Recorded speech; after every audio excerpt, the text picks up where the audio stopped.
I'm an individual, and I feel how I feel when I feel it. And right now, it's a Wednesday night, baby, and I'm alive.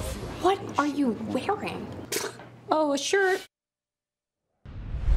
Beloved Girls character Hannah Horvath can get away with adventurous style choices in the HBO hit series, but do the folks behind the cable curtain dare to bear as much?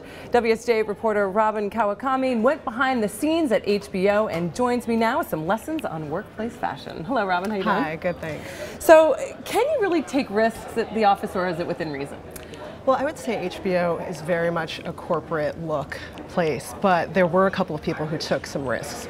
Alan Way, for example, he's a creative manager there. He dyes his own hair blonde. He's of Asian descent, just like me.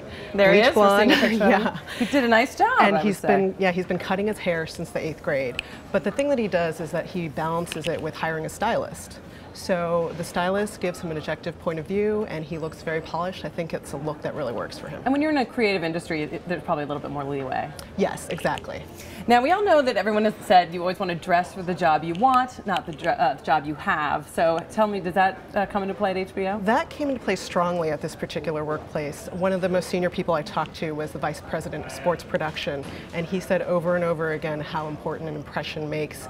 He told me a story about Jeff Bukas, the head of the company, and how he attended his first VP luncheon, and Jeff turned to him and said, "You're a VP? I thought you already were a VP." And so he talked about how important that impression was to make. Yeah, he already looked like he belonged in the top floor, right? Yes. And what about casual Fridays? Because I know that's sort of a challenge at a lot of companies. What do they do at HBO there?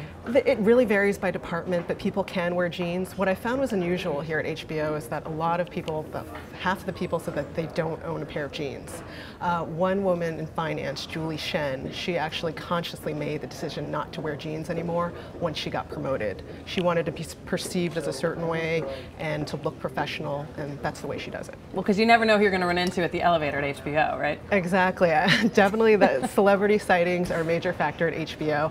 One woman, Chance Morrison, who works in the HBO documentary films department, talked about how she walked into the elevator one day, a woman was facing the other way, she turned around, it was Sarah Jessica Parker. So you never know who you've got to look your best if there's a chance you could run in to Sarah Jessica Parker. Exactly. I mean, the style icon that she is. Oh, that's so funny. So basically the overall thing is that in a creative place there's some leeway, but it seems that those who are in more corporate side of the business, you know, go towards the suit or a little bit more polished. Yes, very much so. All right. Well, thanks so much for joining us. Thank you.